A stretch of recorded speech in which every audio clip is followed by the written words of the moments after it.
NXT TakeOver Brooklyn is just a mere couple of days away. And I, for one, can't think of any better way to prepare than to break down the go-home show for that potentially historic event. And that's exactly what I'm going to do right here on Dead on Dave Productions. Greetings and salutations, Dave, or I guess technically I should call you Dead on Dave. This is Christopher Daniels. Hey everyone, it's the Native American Tonka. Want to give a big shout out to Dead on Dave. Dave, this is Leon White, Big Van Vader. Dead on Dave. What's up, man? It's the coach. Hello, this is the hardcore legend Mick Foley, and I know when I want to keep up with the latest in wrestling news from around the world, I check in with Dead on Dave Productions. He covers a wide variety of wrestling topics, including the career of the hardcore legend. Don't miss it. Dead on Productions. Yeah.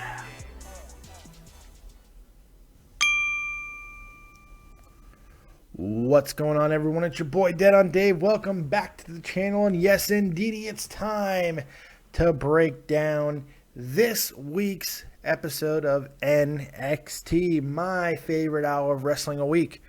And of course, this is the go-home show for NXT Brooklyn. But as you know, I have yet to watch this show. I'm going to do it right now and give you my match-by-match, segment-by-segment breakdown. So let's jump right into it. Let's kick the tires and light the fires, and hopefully we're going to get one hell of a show.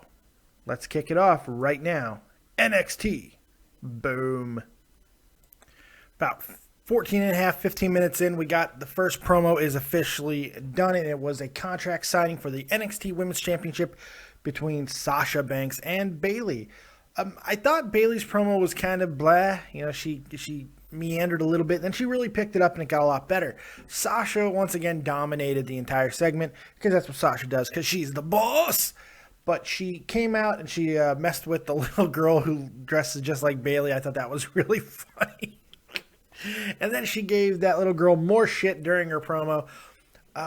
This was a more inflammatory promo by Sasha than we're used to seeing. I mean, granted, she always talks shit, but I mean, she really got personal with Bayley, and I thought it was cool. I thought it was very effective, and it was a good promo. Bayley didn't add a lot to it, and Bayley always looks awkward when she's talking. So, I don't know. That's something that they're going to have to think about for the future. Sasha is a complete package right now. She's completely done and ready to go and be a standalone WWE champion in the women's division, hopefully being renamed to the women's division at some point. I think that's the important thing to remember. Bayley, I think, is showing right now that maybe she's not quite ready for WWE. She's not polished yet. As good as Bayley is, and she is, I like Bayley just as much as most of you guys do, but she is not polished yet enough for WWE. Her mic skills are a little... And granted, are they probably around the same as Becky? Yes. They're probably not big of a difference between the two. But Becky is so high energy in a different way. But Becky's isn't a cutesy high energy. Becky's is an aggressive, ass-kicking high energy. Bayley's is a cutesy high energy. And let's face it, if she comes into WWE with that gimmick that she has, which is an over gimmick in front of 400 people, I don't know how it's going to play to a WWE crowd outside of being that kid target. And being the kid target can sometimes take you to amazing heights like John Cena, but sometimes it could also keep you in a bubble. And I'm worried about that for Bayley, but we'll see what happens. For the segment itself, I thought it was a little draggy, but overall good. Bayley getting her hands on Sasha at the end.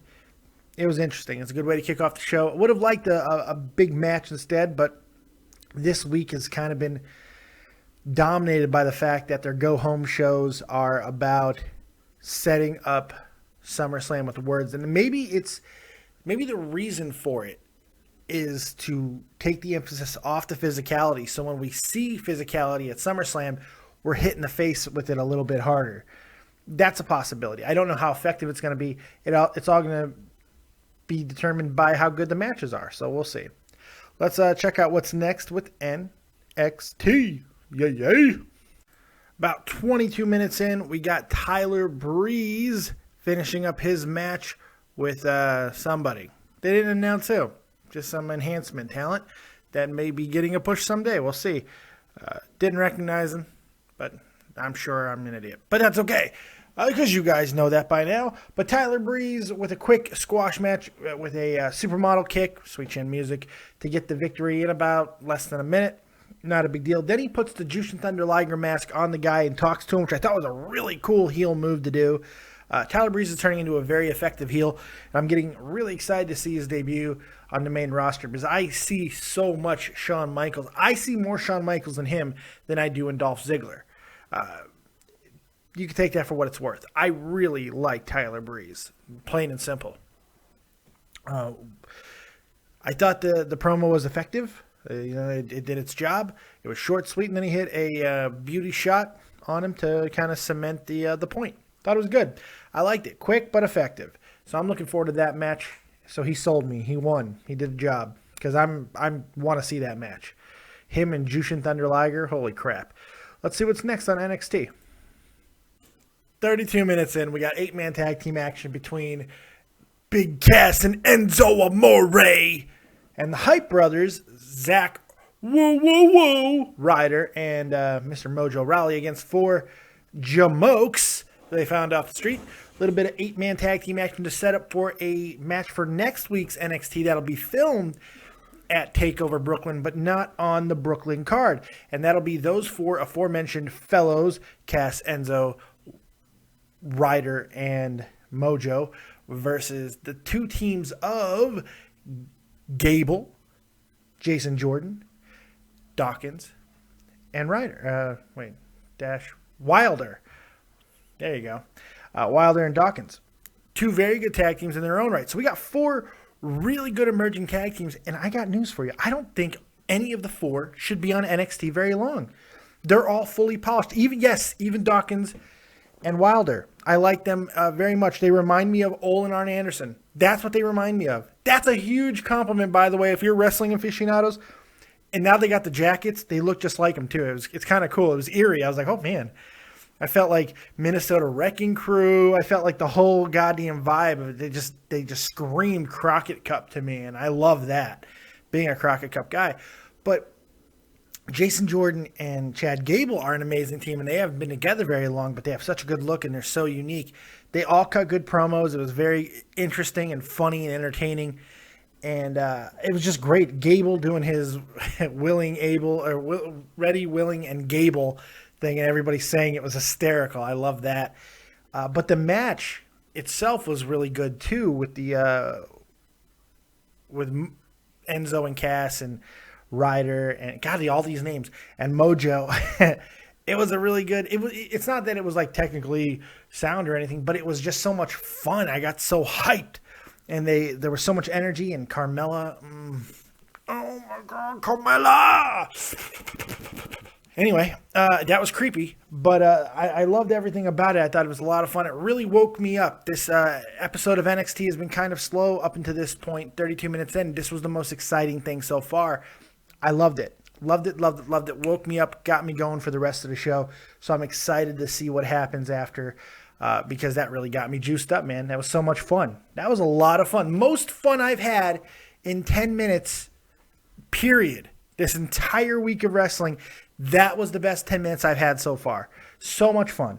The promos by the other guys and the wrestling matches by the first 4, it was great. I loved it. So should be a lot of fun to see that match next week in a taped segment from NXT Brooklyn. Should be a lot of fun. Let's see what's next. Main event time is approaching fast. 37 minutes in, and we just got the surprise of the show. That was great. Samoa Joe with a quick match against the Jobber. In Corey Graves' word, the guy with the face that looks like he's about to get hit by Samoa Joe. And he did. Samoa Joe, coquina clutch, real quick, boom, locked it in, over.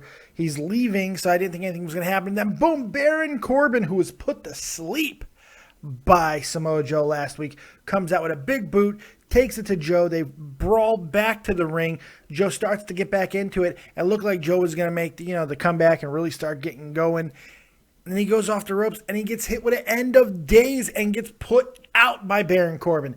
Did not expect that. How smart of a decision was that to make? Holy crap, I love that. I love that. I thought that was really intelligent to do because this is not just about getting Samoa Joe over because Samoa Joe is over. This is not just about making him more legit because Samoa Joe is legit. This is about elevating Baron Corbin. Maybe not giving the full rub or doing favors or any of that or putting him over or any of that. Just putting him on his level. And I think this is a really effective way to do it. It should be a little bit of a stretched out match. I want to see Joe take it to Baron Corbin. I don't mind if Corbin wins this match, but I also don't mind if Joe wins this match. Joe's got the legacy to where a loss doesn't hurt him because he's Samoa Joe, but a win is expected because he's Samoa Joe. So I really enjoyed this. I thought it was a very good, very well booked. Man, I got all kinds of gas stuff going on in my guts and shit. This is crazy. Just a really cool, smart book segment. Very subtle. I love, not even subtle. It's in your face. Boom. End of days hitting on Samoa Joe. Doesn't get more intense than that. So I enjoyed that. That was cool. And gets me excited about their match at NXT, which I gotta be honest, I didn't care about that match until now. Now I give a shit about that match. So that was a very effective segment for a go-home show because it made me care about Baron Corbin and Samoa Joe at NXT TakeOver Brooklyn. And that's the point. So let's see what the rest of the show has to offer. Back to NXT. Boom! 46 minutes in, and we just got a really good tag team match between the tag team champions, Murphy and Blake and Murphy? Yeah, sure. Blake and Murphy, and of course Alexa Bliss versus Dawkins and Fulton. You know, I like Fulton and Dawkins, man. I like these two guys. They have a good look. They need to get in a little bit better shape, but I'm really digging what they're doing, and they brought a lot to this match, I thought. That was good. But the match becomes secondary because of what happens after, with the number one contenders, the Vaudevillains, coming out and stating that they want to announce what their plan is for NXT TakeOver Brooklyn. Alexa does not give them the chance, though, as she starts to saunter up the ramp in that "oh so sexy, let me take you and let's vandalize the town and break into some stores and maybe even rob a gas station," because I just have this vision that Alexa and we rob this gas station and we go and we have sex in all these really weird places on the money, and maybe even a hostage that we took. We took a hostage because things got really intense, so we take a hostage and we go and we have sex on the hostage, and it's really crazy, and we start going through this like 7-state crime rampage. We don't kill anybody because we don't want to take it that far, but people know not to fuck with us because we might kill somebody because we're crazy, but we're just in love and we're going crazy and we're having all this fun and we're robbing stuff and there's money and bullets and Bonnie and Clyde references and all this crazy shit, and then we go out in a hail of bullets and we die, but we die holding hands because we fell in love. Yep. That's what would happen. Anyway, as she's sauntering up the ramp in that oh so sexy way that she does, Vaudevillains had the line of the night. It said, "Madam, do not exploit your female privilege." How good of a line is that? That's such a good line. So I just enjoyed that whole segment, and she slaps the fuck out of both of them, which is why I'm going to marry her. No, she's not the one you marry. No, she's the one you have an affair with. She's not the one you marry. I'm sure she's a lovely, real person, but her character, we're going to go on a crime spree together. It's our destiny. I'm very excited about it. So it was great. So they're going to be bringing in some kind of female to take care of Alexa Bliss. So that should be really cool. I'm excited about that match. That was a really cool segment. Fun tag team match, too. If you want to go back and watch tag team match, it is actually a really good match as well. So I think it's main event time. It looks like we're going to get a face-to-face confrontation between the champ Finn Balor and the challenger Kevin Owens. So let's see what happens there. It's going to get physical. All right, so there you have it, the end of NXT. And it was better than I thought it was going to be. I thought we were just going to get a regular face-to-face. But oh no, that can never be the case when you're talking about Kevin Owens. Kevin Owens comes out and cuts one of the best anti-fan promos I've ever heard in wrestling. What a good promo, man. He absolutely rips the fans for booing every time that NXT is being announced to be in Brooklyn for TakeOver. And it's brilliant the way he did it, because it's probably some of the sentiment that a lot of the wrestlers are feeling in the back, because it is it's completely hypocritical. You know, everybody's saying, hey, we want NXT to grow, but just as long as we could still see it live. And that's bullshit, and it's hypocritical, and it's wrong. So I love that Kevin Owens said that, but it was a great heel promo. But then he gets into to Finn Balor and the match at TakeOver, the ladder match, and he's up on top of the ladder. Then the lights go out. It looks like we're gonna get the Demon Finn, but then Finn's just sitting on the goddamn top rope, man. That was awesome, just sitting there hanging out. And then we got some action. They attack each other. It's great. It was a really good confrontation. Finn getting the best of him, then grabbing a mic and saying, I'm not only going to take the title from you, or hold my title, and beat you again, I'm going to kick your ass and shut your mouth. Great way to end the show. I felt the show started off really slow, but then really picked up towards the 20-minute mark or so, and from that point on, fantastic. 40 minutes of really good selling NXT TakeOver if you needed another reason to watch, and it was great. I really enjoyed it. I thought it was very well done. Lots of fun. Great matches. Good promos. I'm excited. Are you guys excited about NXT TakeOver? Let me know in the comment section below. Also, if you haven't hit the like button by now, do it. Do it now. You gotta hit that like button. Body slam it, like Joe says, or elbow drop. Put a bionic elbow on it, baby. Do it now, baby. Hit that elbow drop on him, baby. Or go ahead and you go to the top rope, yeah, and you drop the elbow, yeah. Or you caress it. You go to that like button and you rub your finger around it. You take your mouse and you just highlight the contours and you go all the way around it. And you just make love to that like button. You get sensual with that like button. You get a little dirty with that like button. Why? Because you're thinking of Alexa Bliss. That's all I've got for this week's NXT. Thank you for joining me. We'll see you next time. Like, subscribe, and share. Get your copious gear over at deadondave.spreadshirt.com or donate right in the description box. Hit that link. Give the fat man a tip. Whatever you want. We'll see you next time.